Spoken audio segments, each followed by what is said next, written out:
toi mon bien-aimé. Le salut, tu le trouves seulement Jésus-Christ. Nous vous saluons tous dans le nom puissant, le nom merveilleux de notre Seigneur Jésus-Christ.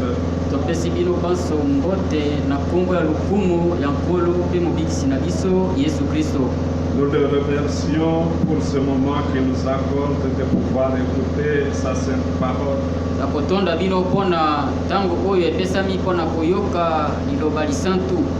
Pendant que le monde entier est dans le désarroi,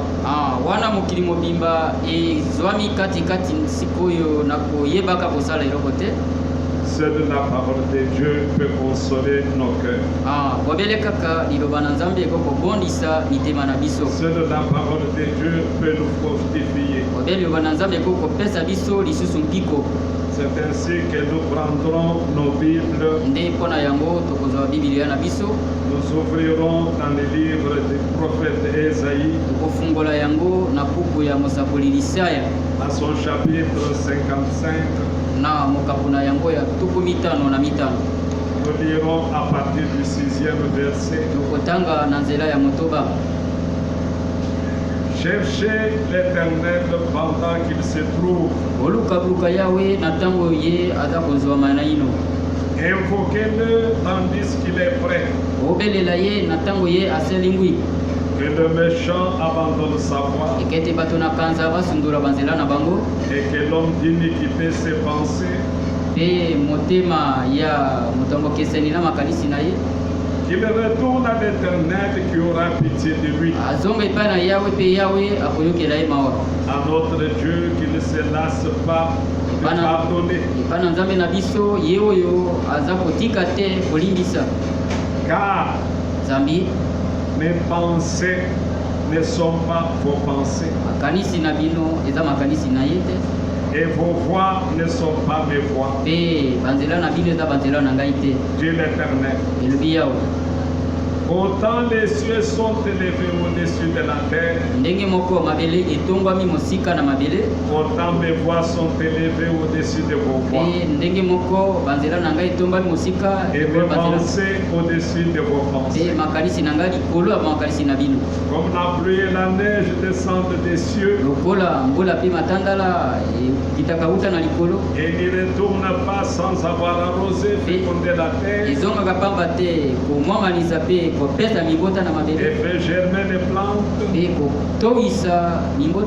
sans avoir donné de la semence aux semeurs, et du pain à celui qui mange. Ainsi en est-il de ma parole qui sort de ma bouche. Elle ne retourne point à moi sans effet, sans avoir exécuté ma volonté et accompli mes desseins. Dieu Tout-Puissant, Seigneur Dieu notre Père, nous te sommes infiniment reconnaissants pour ces saintes paroles que nous venons de lire. Et nous les recommandons à toi, toi l'auteur de la parole, de nous en donner l'interprétation. Bénis l'auditoire tout entier et bénis les auditeurs qui sont éloignés de nous maintenant. Assiste-leur pour une bonne compréhension. Et le grand Saint-Esprit puisse secourir et soutenir chacun pendant cette période difficile que traverse l'humanité. Accorde-le-nous, nous te le demandons ici, dans le nom puissant de ton Fils bien-aimé Jésus-Christ notre Seigneur. Amen.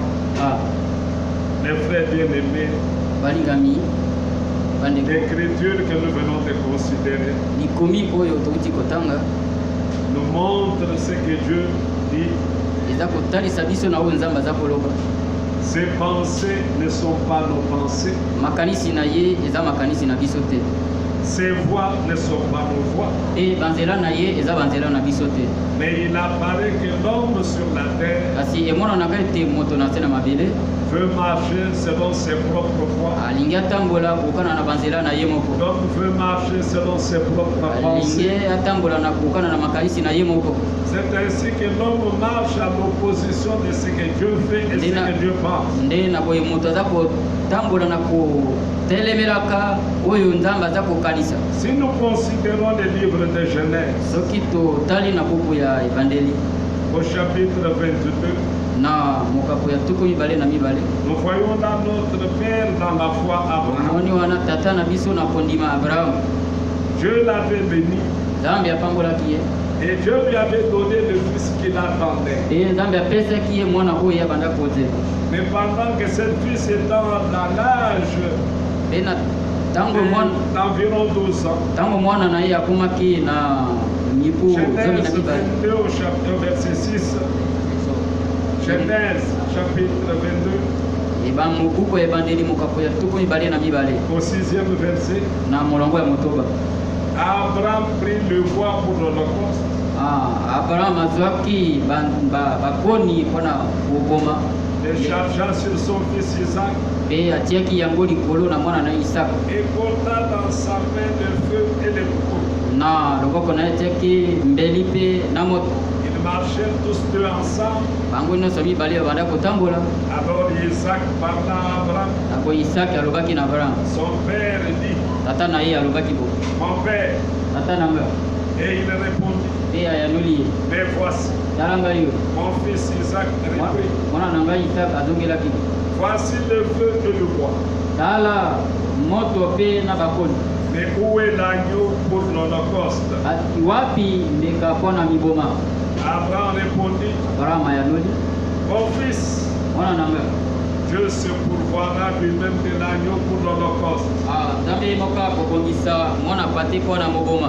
Et ils marchaient tous deux ensemble. Pe banso baza kotambola nzela moko. Lorsqu'ils furent arrivés au lieu que Dieu lui avait dit, Tango bakomi na esika Nzambe alobaki na ye, Abraham y éleva un autel Abraham asalaki etumbelo moko et rangea le bois. pe abongisaki bakoni, Il lia son fils Isaac akangaki mwana na Isaka et le mit sur l'autel pe par-dessus atiaki le bois. likolo ya etumbelo, likolo ya bakoni. Et Abraham étendit la main Pe Abraham atombolaki loboko et prit le couteau pour égorger son pe fils. azwaki mbeli mpona kokata kingo mwana na ye. Alors l'ange de l'Éternel l'appela des cieux et Na dit, boye mwanze na nkolo abengaki nguta na balola pe alobaki na ye, Abraham, Abraham, et il répondit, me voici. Abraham pe anolaki ngai oyo.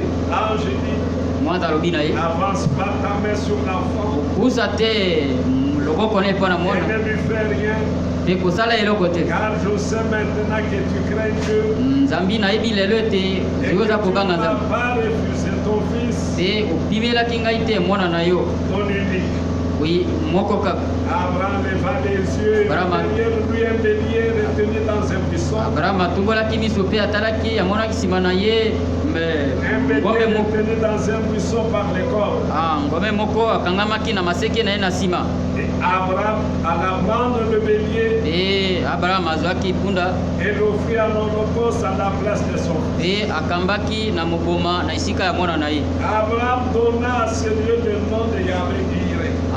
Abraham apesaki nkombo ya esika wana Yawe ile. C'est pourquoi on dit aujourd'hui, Nde mpo na yango aza kotanga lelo, à la montagne de l'Éternel, il sera pourvu. na ngoma na Yawe ye moko akobongisa. Ainsi, mes frères bien-aimés, Nde na boye balinga bandeko, Dieu est le pourvoyeur. Nzambe aza moto oyo abongisaka. Dieu a pourvu pour notre guérison. Nzambe abongisaki mpona lobiko na biso ya nzoto. Dieu a pourvu pour notre salut. Nzambe abongisaki mpona lobiko na biso. Dieu a pourvu pour notre bien-être. Nzambe abongisaki mpona bozali na biso. Mais l'homme que Dieu a créé, Kasi moto Nzambe asalaki ye, l'homme que Dieu a placé sur cette terre, moto Nzambe atiaki na se na mabele, marche selon ses voies à lui. azotambola na banzela oyo ya ye moko. Quand vous lisez le livre des Proverbes au chapitre 14, Soki botangi na buku ya Masese mokapo ya zomi na mine, Proverbes chapitre 14, Masese mokapo ya zomi na mine, l'Écriture dit ceci. ikomi elobi boye, Nous pouvons lire pour avoir plus d'assurance. loko kotanga mpona tozwa sikisiki. 14 verset 12. Zomi na mine nzela ya zomi na mibale. Telle fois parler droite à un homme, Banzela nini eza kotambola eza komona na sembo liboso yango. telle fois parler droite à un homme, Nzela oyo eza komona eza alima epa na mutu, mais son issue, kasi suka na yango c'est la voie de la mort. kasi eza nde suka ya kufa. Mais comme nous vous l'avons dit dans l'introduction, Ndenge tolobaki na ebandeli, Dieu a pourvu pour toutes choses. Nzambe abongisaki mpona makambo nyonso. Aujourd'hui, qu'est-ce que nous pouvons vous dire? Lelo nini yango tokokolobela bino? Dieu a pourvu l'agneau pour la guérison de l'humanité tout entière. Nzambe abongisaki mwana pate mpona lobiko ya nzoto ya molongo mobimba. L'agneau a été offert. Mwana pate apesamaki au bois du Calvaire. kuna na ngoma ya Golgotha. Pour ton salut, mon frère. Wana lobiko na ndeko nanga. Pour ta guérison. Wana lobiko na ya nzoto. Pour ton bien-être. Wana bozali malamu na yo. Mais l'homme lui veut chercher ses voies. Kasi mutu aza kuluka banzela na ye. L'homme veut marcher selon ses propres pensées. Mutu alingi atambola na makanisi na ye moko. Et nous vous disons, bien-aimés frères et sœurs, tozoloba na bino bandeko basepe mibali. Dieu a préparé pour chaque âge Nzambe abongisaki mpona eleko moko na moko une parole liloba moko qui doit soutenir, oyo esengeli esimba, qui doit aider oyo esengeli esunga les hommes et les femmes basi mpe mibali de chaque époque, ya eleko na eleko de chaque âge. na eleko na eleko Ainsi, dans notre âge aujourd'hui, mpe na boye na ntango na biso oyo nous sommes heureux toza bato de bapambwala savoir que Dieu qui n'a jamais changé ya koyeba ete nzambe oyo abongwanaka et te qui ne change pas sa manière de faire mpe agir, azobongola te lolenge na ye ya kosala. Dieu qui est le même, qui n'a pas de début de jour et de fin de jour, Nzambe aza lolenge moko oyo aza na ndambo ya mikolo ya kosuka te, lui qui est éternel, ye oyo aza seko na seko, lui qui vit éternellement, ye aza kobika seko na lui seko, qui connaît le commencement avant la fin, ye ayebi suka liboso ebandeli lui ebanda, qui connaît toutes choses. ye oyo ayebi makambo nyonso Pour notre âge, mpona eleko na biso il a pourvu abongisaki à ce que le peuple de Dieu de cet atina âge ete bana na libota na nzambe na puisse lui ntango aussi connaître la vérité, ete bango mpe bayeba solo, puisse lui aussi rencontrer Dieu, ete bango mpe bakutana na nzambe, puisse lui aussi être sauvé, ete bango mpe babika, puisse lui aussi expérimenter ete bango babikela que Dieu est un être réel, ete nzambe aza mutu pende ya un solo. être que l'on peut voir, Mutu oyo un okokomona, être que l'on peut sentir. mutu okokoyoka ye, Vous pouvez sentir sa présence, okoki koyoka mpenza bozali na ye, vous pouvez voir ses œuvres. okokomona misala na ye. Ainsi, mes bien-aimés, Nde mpo na boye balinga quand nous prenons le prophète William Branham, ntango tozwi dans mosako William la Branham prédication, na liteya, Dieu a pourvu aujourd'hui, nzambe abongisaki lelo dans le paragraphe 9, na molongo ya libwa il dit ceci. alobi boye Et alors, nde mpo na yo Dieu envoie toujours quelqu'un sur la scène, nzambe atinaka ntango nyonso mutu moko na lisano moko boye, un prophète. mosakoli moko. Dieu ne change jamais son système. Nzambe abongwanaka te lolenge na ye, Il ne change jamais ses voies. abongolaka mpe te banzela na ye, Il agit toujours de la même manière. asalaka ntango nyonso na ndenge moko, Il l'a toujours fait. mpe asalaka ntango nyonso, Et il doit le faire cette fois-ci. mpe akosala na mbala oyo boye. Et c'est par ce moyen Eza nde na nzela wana que Dieu agit ete nzambe asalaki et confirme cette parole-là. mpe andimisaki lilobo wana. Comme je vous le disais hier soir, c'est Ndenge nalobaki- Dieu qui fait sa propre interprétation. Nde nalobelaki bino lobi eleki na poko ete nzambe nde ye moko asalaka ndimbola na ye moko. Dieu n'a besoin de personne pour lui interpréter la parole. Nzambe aza na bosenga te ya mutu ete ye alimbolele liloba na Il ye. interprète lui-même en la confirmant, Ye moko alimbolaka liloba na ye moko na kondimisaka, en la rendant réelle. na kokomisaka yango boye mpenza komona na Dieu boye. a toujours une voix.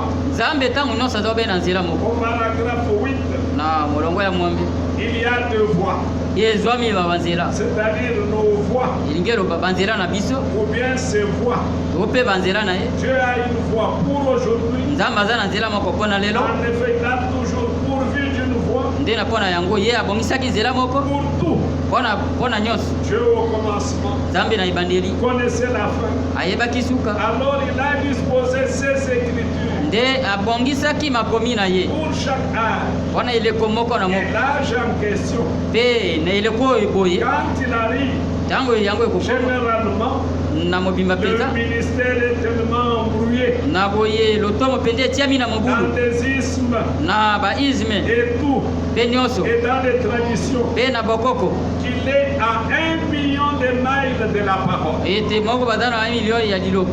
Bien-aimés frères et sœurs, balinga basi pe mibali aujourd'hui que le monde connaît une catastrophe sanitaire, ete molongo mobima lelo baza kobika pena likama pena ya aujourd'hui bantianzo que l'angoisse a saisi tous les habitants de la terre, lelo pasi esimbi bafandi nyonso ya mabele Dieu a pourvu Nzambe abongisaki pour la guérison divine. wana lobiko ya bonzambe Il est le seul qui peut guérir. ye kaka nde akokobikisa Il est le seul qui peut donner la guérison. aza kaka moko ye moko Voilà akokopesa lobiko ya aujourd'hui nzoto nos médecins sont embarrassés. tala lelo minganga na biso bango bakomi pena na mobulu bango moko baza kokufa Mais ils oublient tous. kasi bango nyonso Ils bazokosa se confient tous à la science. bango baza komipesa kaka obe na Ils zebi se confient tous aux médecins. baza qui ont été komipesa à obe l'école. na minga ngo bayekoli na ye Et te ils oublient qu'il y a un grand médecin. kasi bazobosana te ezwami monganga Le monene Seigneur Jésus-Christ, nkolo yesu kristo devant qui chacun devait tourner le regard na nani banso kokobaluka kotala pour ye implorer sa grâce, wana kosenga ngolu na ye afin qu'il intervienne na ntina ete yaya pour kosu arrêter cette catastrophe. wana kotelemisa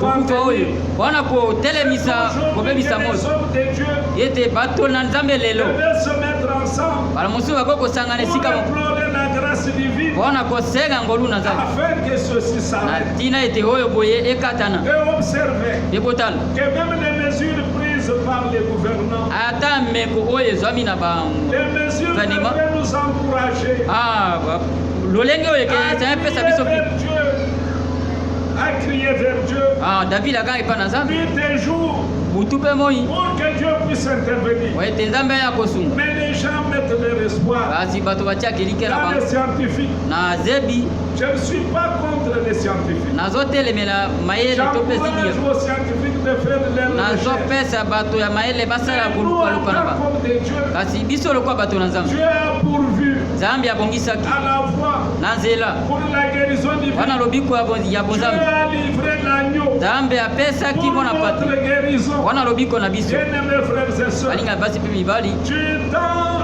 de l'Ancien Testament, na ntango ya bokani ya kala dans les livres de deux rois, na buku ya bakonzi ya mibale il y a eu un grand chef militaire ezwamaki mokonzi moko ya mapinga qui était atteint de la lèpre. oyo ye abetamaki na bokono ya mbala Aucun médecin terrestre ne pouvait le guérir. mpe mutu monganga moko te ya mabele akokobikisa Mais ye une jeune fille kasi juive elenge mwasi moko ya qui moyuda avait été prise en captivité, oyo bazwaki ye na kiboumu qui était servante de la femme du général, bazalaki kosala na mwasi ya a mokonzi ya eu mapinga compassion de son maître. ayokaki mawa na mokambi na ye C'était ainsi, nde mpo na au boye verset 4, chapitre 5. mokambo ya mitano nzela ya minei Or, les Syriens étaient sortis par troupes et ils avaient amené captive une petite fille du pays d'Israël israel basirie babimaki na etuluka qui mpe était au service de la femme de Naaman. elenge oyo mwana mwasi ozalaki na mosala ya mwasi ya naman Et elle dit à sa maîtresse, mpe alobi na maîtresse na ye oh, si mon Seigneur était auprès du prophète qui est à Samarie, soki mokambi na ngai azalaki na mosakoli azalaki na mboka ya le samaria prophète les guérirait de sa lèpre. mosakoli alingi abikisa ye na mbala na ye Naaman alla dire à son maître, namana akendaki koyebisa na nkolo na la ye jeune fille du pays d'Israël a parlé de telle manière. elenge mwasi ya israele alobaki na olenge boye na olenge boye Et le roi de Syrie dit, mpe mokonzi ya siri alobaki ende rends-toi à Samarie zonga na samari et j'enverrai une lettre au roi mpe d'Israël. nakotinda mokana moko epai na mokonzi ya Il israele partit prenant avec lui 10 talents d'argent,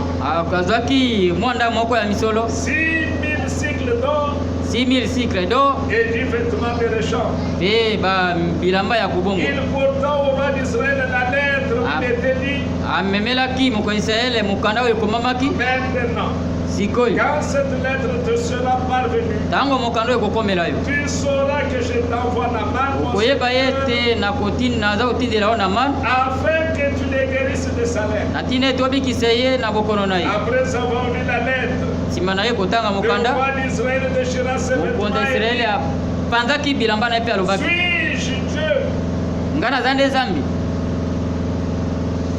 pour faire mourir et pour faire vivre? Bwana ko bikisa pe bwana ko boma. Pour qu'il s'adresse à moi afin que je guérisse un homme de sa Ouais, mère. te yae bisanga ete na bikisa moto na maladi Sachez aba. donc et comprenez qu'il cherche une occasion de disputer. Oye ba pe boso sole te aza ko luka ko wela na pe bitumba katikati na ngai. Lorsque homme de Dieu a appris que le roi d'Israël avait déchiré ses Ango vêtements, moto na Nzambe ayoka ete mokonza Israel ya Siria pasola ki bilamba na il ye. a envoyé dire au roi, Atindaki koyebisa na mokonzi. pourquoi as-tu déchiré tes vêtements? Bona nini opasola ki bilamba na ye? Laisse-les venir à moi.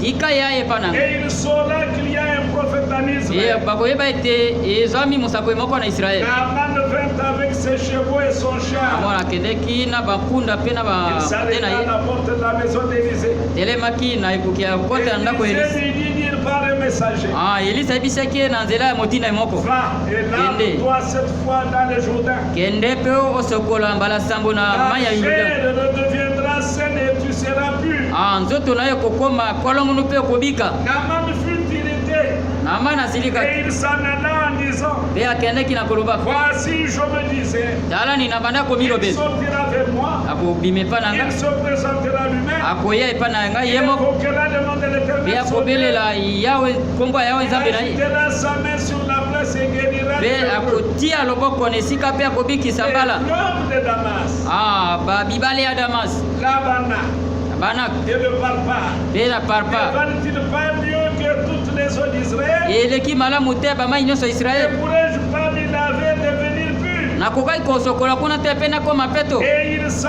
retournait par avec fureur. mpe azongaki na kolobaka na kanda Mais ses serviteurs s'approchèrent pour lui kasi demander, basali et na lui ye babelemaki pane mpe bayebisi ye dit, boye mon père, tata na nga si le prophète t'avait demandé quelque chose de difficile, soki mosakoli asengaki eloko moko ya ne pasi l'aurais-tu pas fait? yo olinga kosala yango te Combien plus dois-tu faire ce qu'il t'a dit?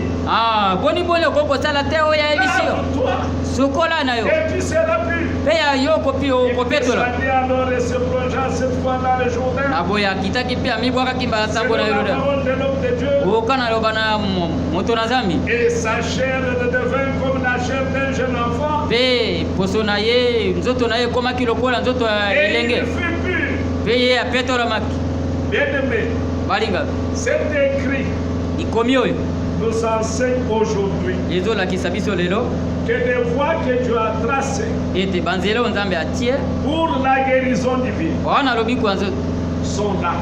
eza wana Mais les hommes kasi bato cherchent leur voie à eux. bazoluka banzela oyo ya Nous bango ne sommes pas contre les voies que les hommes ont tracées pour leur guérison. biso tozotelemela te banzela oyo batie mpo na Nous lobi les kwa nzoto soutenons.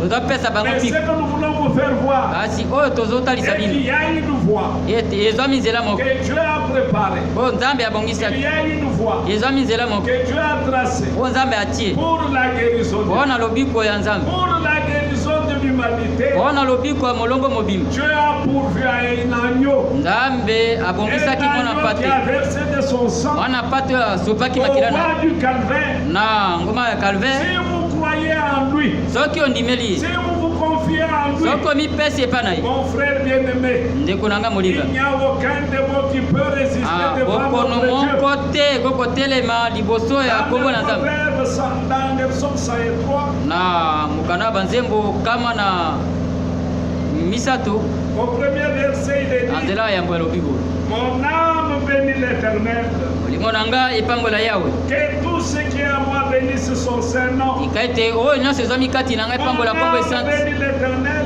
molimo na ngai epambola kombo na et yawe n'oublie aucun de ses bienfaits. mpe obosana te bolamu ata moko te C'est lui yende qui pardonne toutes tes iniquités, yende aza kolimbisa babokeseni na yo nyonso qui guérit toutes tes maladies. oyo aza kobikisa babokono na yo C'est nyonso lui qui délivre ta vie de la fosse, yende aza kokangola bomoi na yo qui na oyo ya te mabe couronne de bonté et de miséricorde. yende aza kotia yo aza kopesa yo motole na C'est boboto lui qui rassasie de bien ta vieillesse, yende aza kotondisa na biloko qui te bununu na yo fait rajeunir comme l'aigle.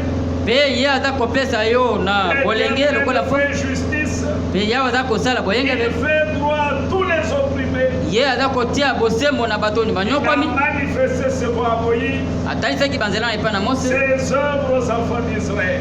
misala na ye epai na bana ya Israele L'Éternel est miséricordieux Yahweh aza oyo atonda na et bosawa compatissant mpe atutamaka na dans mawa la colère na aza et motau na riche en kanda bonté. mpe atondi na Ainsi, boboto mes bien-aimés frères et sœurs, nakoye balinga basi mpe mibali pour ton salut, wana lobiko na yo pour ta guérison, wana lobiko na yo ya nzoto Dieu nzambe a pourvu abongisaki à une voie nzela moko par laquelle na nzela na yango tu peux être guéri, okoki kobikisama une voie nzela moko par laquelle na nzela na yango tu peux être sauvé, okoki kobikisama une voie nzela moko par laquelle na nzela na tu yango pourras bien vivre okoki kobika et malamu voir la manifestation mpe komona de botalisami ce Dieu qui est bon, ya nzambe waza malamu de ce Dieu merveilleux, ya nzambe waza kitoko de ce Dieu qui nous aime. ya nzambe waza kolinga biso Bien-aimés frères et sœurs, balinga pesi basi mpe mibali dans la prédication, na liteya Dieu a pourvu à un agneau nzambe abongisaki na mwana au pate paragraphe 152. na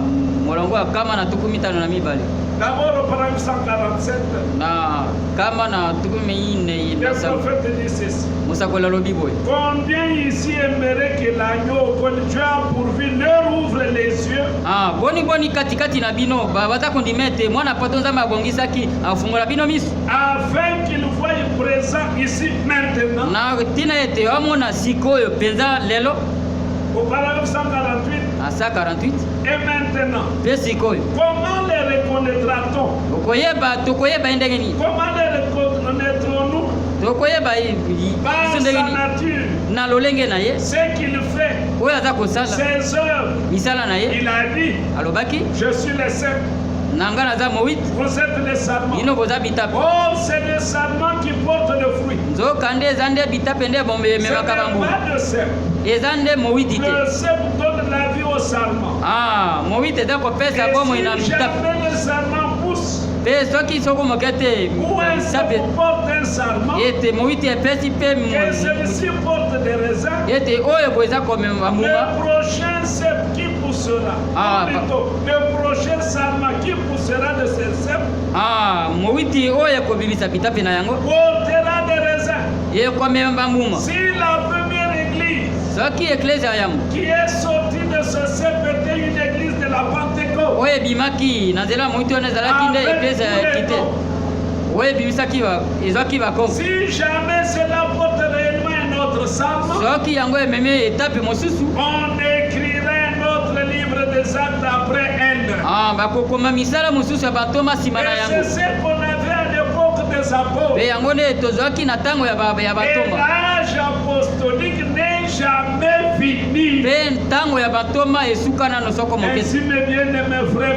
et sœurs, ye mpo na yango balinga basi mpe mibali serviteurs de Dieu, basali na nzambe tous les enfants de Dieu, bana na nzambe nyonso notre Dieu n'a pas changé. nzambe na biso ye Et abongwani notre Dieu ne changera mpe jamais. nzambe na biso akobongwa na soko Celui qui moke avait guéri Naaman de la lèpre. oyo abikisaki na maladi ya bala Regardez ce que Naaman disait. mpe boyoka ndenge na Je pensais, banda kokanisa je croyais na banda kondima que le prophète devait sortir. mosakoli ye akobima Naaman était sur sa voie. naamani azalaki na Il nzela na ye n'était pas sur la voie de azalaki Dieu. na nzela ya nzambe La voie de Dieu était avec le prophète nzela na de Dieu. nzambe ezalaki na mosakoli na En nzambe ces jours, mes frères, na mikolo bandeko Dieu a pourvu nzambe abongisaki pour notre pardon. mpo na bolimbisi Dieu na a biso pourvu nzambe abongisaki pour notre guérison. mpo na lobiko na biso C'est ya nzoto pourquoi au paragraphe nde mpo na 149, yango na paragraphe 149 le prophète dit, mosakoli alobi Pierre a dit les jours de la Pentecôte, ete alobaki na mokolo ya kitela répentez-vous olela mabe et que chacun de vous soit baptisé au ete nom de moko na moko na Jésus-Christ bino abatisama na nkombo na yesu kristu pour le pardon de vos péchés mpo na kolimbisa masumu na bino et vous recevrez le don du ye Saint-Esprit. bino bokoyamba likabo molimo mosantu Car la promesse est pour vous, nzambe elaka eza mpo na pour bino vos enfants mpo na bana na bino et pour ceux qui sont au loin. ye mpo na bai nyonso baza Et aussi mosika un grand nombre que le Seigneur na notre Dieu motango nous monene appellera. oyo nkolo nzambe akobenga bango Et tant que Dieu continue à appeler, kozalaka koyebaka ete nzambe aza je koyeba reprends koko la lecture. na Et lolenga tant que Dieu continue à appeler, lolenge moko nzambe azokoba kobianga l'âge apostolique continue. ntango ya bantoma eza kokoba Car la promesse, nzambe elaka la même promesse qu'à l'époque, elaka yango moko moko na est ntango pour wana vous, eza mpo na bino pour vos enfants mpo na bana na bino et pour ceux qui sont au loin. mpe mpo na bai baza Dans mosika aussi grand nombre que le Seigneur notre Dieu les na appellera. motango oyo monene nkolo nzambe na biso akobianga bango Certes, Les hommes sont effrayés bobeka bato baza bakomi na somo par cette pandémie. na epidemie oyo. Mais je vous conseille, nazopesa bino toli nalomi na bino tournons notre regard à Jésus. tobaluka miso na biso epa na Yesu. Tournons notre regard vers Jésus. tobaluka miso na biso epa na Il est Yesu. celui qui peut arrêter cette pandémie ici au Congo. ye kaka kokotelemisa epidemie oyo na Kongo. Alors, enfants de Dieu, bana na Nzambe, le temps est venu ntango ye pour chacun de nous, wana moko na moko là na où il biso se trouve, esiko ya au biso salon, na salo dans sa chambre, na chambre de na s'agenouiller, afukama crier vers Dieu agambe epa na pour Nzambe que cette pandémie s'arrête. ete na pandemie oyo etelemi. Nous n'avons aucun autre espoir que lui. toza na elika mosusu te bobele ye Les autres nations peuvent dire, babikolo mosusu nous bakokoloba avons des grandes économies, toza na baekonomi ya nous minene, avons des grands médecins, toza na minganga nous minene, avons des grands scientifiques. toza na bato bazebi ya Nous minene. n'en avons pas. biso toza na Nous yango sommes conscients que nous n'en avons mpe pas. toyebi ete toza na bango Notre te. seul espoir, elika na biso moko notre kaka seul recours, c'est lisuni na le biso Seigneur kaka Jésus-Christ. mobele ekolo Yesu Kristo. La foi en lui, kozwana na ye la foi dans la guérison, na lobiko ya nzoto arrêtera cette pandémie nette. ekokangisa bokono Elle ne oyo franchira aucune barrière de la province. mpe yango ekokatisa te ndelo Elle moko ya s'arrêtera là etuka où elle est arrivée aujourd'hui. ekosuka mpe esika yango Et eyaki nous glorifierons ce grand Dieu tokokubisa nzambe oyo qui monene est puissant, oyo aza na qui nguya n'a jamais changé. oyo abongwana soko moke La te. Bible nous enseigne bible eza kolakisa biso que Dieu ne change pas. te nzambe abongwanaka te. Et dans Hébreu 13:8, mpe na Hébreu il 13:8 est dit, elokomami Jésus-Christ est le même. yesu kristo aza lolenge mo lobi eleki Aujourd'hui lelo et pour toujours. mpe seko na Et seko bien aimé, balinga aujourd'hui où je vous parle, lelo nde nazolisa biso Jésus n'a pas changé. yesu abongwani te. Jésus exauce les prières. yesu aza koyanola mabolo, Jésus guérit les malades. yesu aza kobikisa bato na Jésus mabolo, délivre yesu aza encore. kokangola lisusu, Jésus sauve yesu encore. azobikisa Il lisusu. n'est pas tard pour nous. mpe eza ntango mpo na Nous biso agenouiller, tokokofukama élever nos voix vers son kotongola trône. mingongo na biso epa na ye Prier jusqu'à ce qu'il arrête kanga cette ete pandémie. ye akanga bokono oyo. Bien-aimé, balinga au paragraphe 150, na paragraphe 152 écoute ce que le prophète dit. oyoka nde mosako Maintenant, sikoyo Seigneur, kolo accorde que la parole de Dieu se manifeste parmi nous. pesa nzela ete eloba na nzambe etaisama katikati Et na la biso foi de ce Bartimée mpe kondima ya bartime qui est ici, oyo ezwami awa chacun d'eux, moko na moko na et biso des femmes à la perte du sang, mpe mwasi oyo abanda kotala quoi que maki ce soit, to mpe likambo que nini ce coronavirus, mpe coronavirus oyo que la foi de Simon-Pierre, ete et kondima la simon foi fio des autres qui sont ici dans le besoin, mpe kondima ya bao baza na bosenga oyo dans l'arbre, manifeste-toi. mpe jase na tia Seigneur, au nzete travers mitali de la chair humaine, ekolo na nzela ya nzoto que ya moto ta parole devienne vivante parmi nous. ete liloba na nzambe eza na bomoi katikati na Afin biso que nous sachions et voyons que na tu es ntina Dieu. ete toyeba mpe tomona Et ete que oza nzambe chacun y avait une voie ouverte mpe moko na moko atombola epa na yo pour comprendre. mpona kososola Seigneur, kolo que lorsque ce grand service de guérison commencera, ete ntango lobiko ya nzoto ya monene et kobala chacun d'eux soit guéri, ete moko na moko nous abikisa pouvons dire, biso okokolo Seigneur, kolo quand tes enfants ntango bana na yo crieront vers toi, akokangi epa na yo ne laisse aucun de nos frères, de nos sœurs, kotika te ete moko na biso bandeko na basi atteint mbali par ce virus, ete azwama na virisi oyo aller à la mort. akende Et na kufa t'entends, Seigneur, tombola et loboko na yo guéris chacun mpe d'entre eux. bikisa moko na moko na biso Dans la prédication, na liteya Dieu a pourvu à un agneau de 1956. nzambe abongisaki na mwana pate na 1956 Oh, nzokande au paragraphe 11. na molongo ya zomi na moko Si Abraham a cru en Dieu, soki abrahama andimaki epa na nzambe parce que Dieu l'avait dit, wate nzambe alobaki na ye alors nous étant la postérité d'Abraham, aboye biso kozalaka momboto ya nous abrahama avons le même type de foi qu'Abraham avait. oza na lolenge moko ya tese oyo abrahama Dieu andimaki a na boye appelé Abraham par élection. nzambe abengaki abrahama na nzela ya Comment vous kopona a-t-il appelé? wana nini abengaki Par élection. na nzela ya La kopona seule façon que vous pouviez être appelé, lolenge moko oyo kokobiengama c'est par élection. ezobe na Il nzela ya ne kopona peut venir à moins que mon père ne l'ait appelé. Premièrement, moto moko akoko epa na ngai obe tata abenga ye c'est Dieu qui fait l'élection. eza nzambe aza kosala kopona Ensuite, vous suivez tout simplement. mpe na nsima yo ozolanda obekaka Mes frères bien-aimés, bien-aimés, balinga bandeko dans la prédication, Dieu a pourvu à la guérison. da nalité ya nzambe abongisaki De lobiko na l'année nzoto 1954, na 1954 paragraphe 29. na paragraphe ya 29. Le diable nous avait mis dans un magasin de prêt sur gage. Ah, Mais Jésus nous en a racheté. satana akomela biso na esika ya kokoso kasi nzambe yesu abikisaki biso Il est notre parent rédempteur. ye aza eboto mosikoli Dieu fait chair, nzambe asalaki nzoto notre parent, eboto na pour biso nous racheter de On a- la bénédiction du péché On a et de possi- la maladie. mpona kosikola biso na lisumu mpe epi na bokono Il a envoyé le Saint-Esprit ye atindaki molimo mosantu pour qu'il demeure avec l'Église. po ete awumela na Il eklesia accomplisse des signes et des prodiges de la guérison et du akokisa salut bilemo na bikambwiseli mpe na lobiko jusqu'à son retour. kino na bozongi na C'est ye pourquoi nous vous prions, frères et sœurs. nde mpo na yango toza kolomba bino Croyons tous dans la guérison divine. ndima na nyonso na lobiko ya nzoto Il n'y a que Dieu qui puisse intervenir maintenant. bobele kaka nzambe akokoya kosunga sikoyo Regardez les pays européens qui se prévalaient. tala bamboka baerope nde baza kota na mobulu Aujourd'hui, tous, lelo bobanso ils sont dans la confusion. batiami na mobulu Aujourd'hui, tous, lelo banso ils ont déposé les armes. bango Mais dans la Là, ici, prédication, nous- nous avons parlé. na lite oyo tobiso tolobaki Dieu a pourvu à une fois pour ce jour. nzambe abongisaki nzela moko mpo na mokolo oyo C'est-à-dire, dans ce jour, Dieu est en train de travailler. elingi oloba ete na mikolo oyo nzambe azosala Dieu est en train d'œuvrer. nzambe azosala Il dit, alobi quand Dieu trace une voie, ntango nzambe asali nzela moko par exemple, ndakisi la voie par laquelle le poussin doit venir au monde, lolenge to mpe nzela moko ya lolenge ya koya na mokili le poussin a un petit bec. soso ya moke aza na kamwa monoko mona ye asonge Mais tu peux te dire, okokoloba cette fois trop durée. yango ekobumela mpenza Moi, je peux l'éclore avec un petit pinceau. nga na kofungola yango na kamwa te moko boye Si vous le faites ainsi, le poussin ne va pas grandir.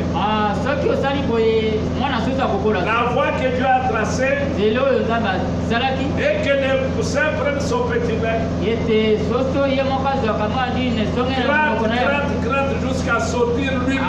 abanda kododa yango kododa yango kino ete ye moko abi Alors le prophète du paragraphe 31, mosakola lobi na paragraphe 31 c'est pareil pour la nouvelle naissance. yango eza ndenge moko na mbotama sika Ça vous fera faire des choses que vous n'auriez pas pensé faire. okosala makambo oyo ete yo obandaki te osala yango Ça vous fera vous agenouiller à l'hôtel et pleurer. ekopesa nzela ete ofukama na etumbelo pole Pousser des cris. oganga Vous lavez le visage pour enlever le fard. oza na elongi ya kolongola pena bitiati Levez les mains, louer Dieu. kotombola maboko mpe kokumisa Parler en langue. na koloba na kota Et toutes sortes de choses. mpe na makambo oyo nyonso La nouvelle naissance fera ça parce que c'est la voie pourvue par Dieu botama sika ekotema po ete eza nde nzela pour oyo naître de nouveau. po ete obotama sika Mais aujourd'hui, qu'est-ce que nous faisons? kasi lelo oyo nini tozala Nous voulons naître de nouveau olingi tobotama sika en nous associant aux églises, na kosanganaka na en eklesi nous associant aux assemblées.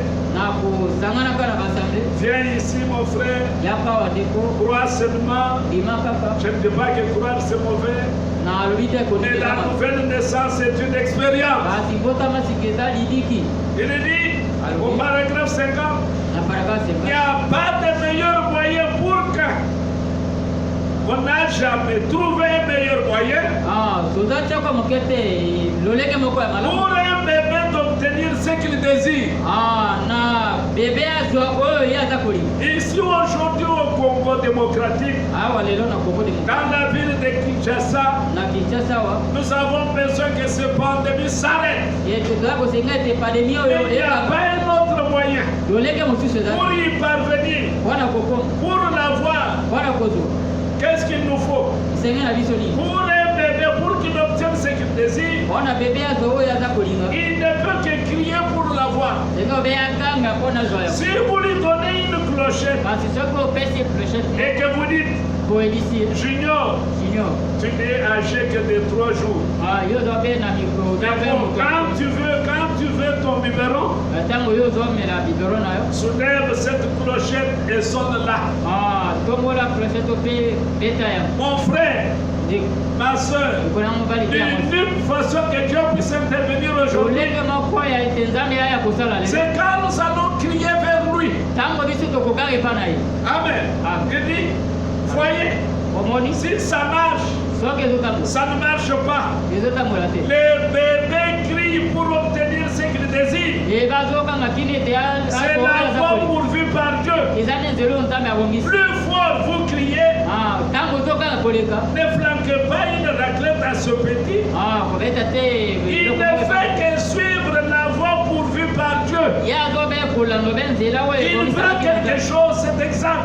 alingi obe eloko moko C'est le eza seul moyen qu'il connaît pour appeler sa mère. eza ne lolenge moko oyo Pousser des cris, mpona kokanga crier pour ça, kokanga mpona yango c'est exact.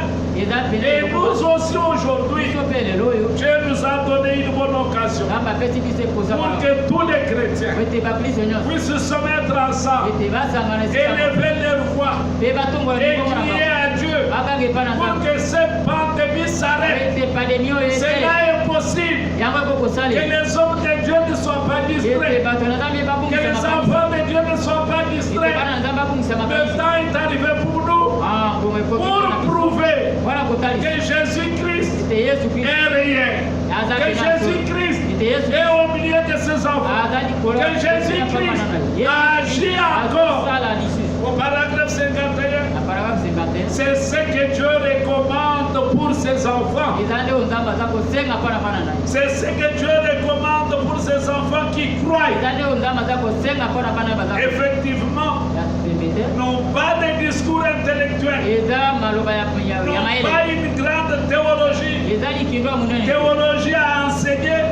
likindo ya Il kolakisa veut que vous criez azolinga obe pour oganga obtenir ce dont vous avez besoin. mpona ozo oyo eza nango na C'est bote exact. eza Réclamez-les à grands cris. senga yango na koganga mpena Vous makasi êtes trop guindé et empêché. oza pena Vous ne les recevrez jamais. okoyama yango soko Si moke vous êtes prêts soki oseli à vous dégourdir un peu, ya komiloba Et à crier. mpe ya koganga Dieu vous le donnera. nzambe ya kopesa Mes oyo frères bien-aimés, balingana les temps sont durs. ntango eza mpasi Le risque est grand. likama pene eza C'est mingi. aujourd'hui pour nous le moment de nous agenouiller, eza nde mpo na biso ntango ya kofuta de crier à Dieu koganga epa na nzambe pour qu'il arrête ceci. ete ye atelemi Ainsi, oyo criez à Dieu nakoye koganga epa na pour nzambe vos besoins. mpona kosenga C'est ce que Dieu veut. nde yango nzambe C'est cela sa voie yango pourvue. nde nzela oyo ya bomi Réclamez-les à grands cris. senga yango C'est mpona comme ça koganga que makasi le bénin crie. nde mpona yango beba C'est zoga comme ça qu'il veut que vous criez. nde mpona koende ye alingi bino Criez jusqu'à quand? koganga Au kino ntango paragraphe 52. na paragraphe 52 Jusqu'à quand un bébé crie-t-il? bino ete ntango beba zoganga Jusqu'à ce qu'il soit bino satisfait. ete ye ayoka mpenza Amen. malamu Tant que nous n'aurons pas de nouvelles, ntango tozi na basango te que cela soit arrêté. yango ete yango Bien-aimés, dans nos maisons où nous nous trouvons balingami na maintenant, balisikoyo tovandi sikoyo crions fort. koganga makasi Crions à Dieu. koganga epa na Il nzambe veut entendre ses cris alingi ayoka et koyango il exaucera la ye prière. akoyanola libonde Si vous voyez que Dieu a fait la promesse, soki omoni ete nzambe asalakilaka n'y renoncez pas. koboya yango te Amen.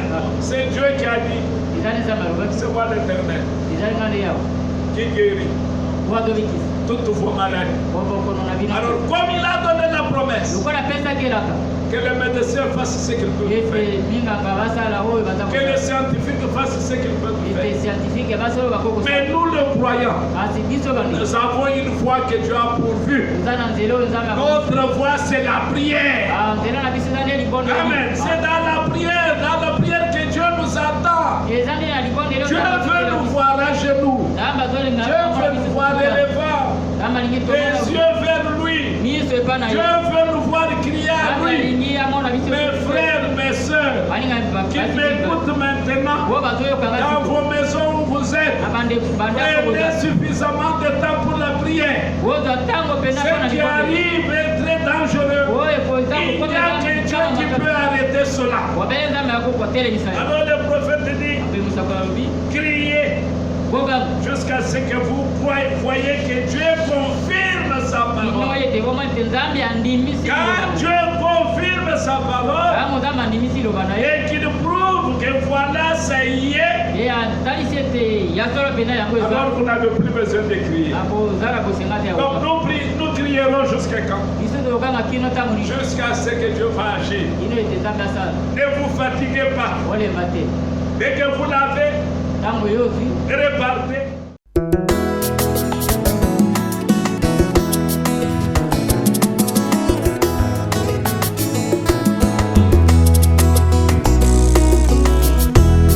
Que cherches-tu, toi mon bien-aimé?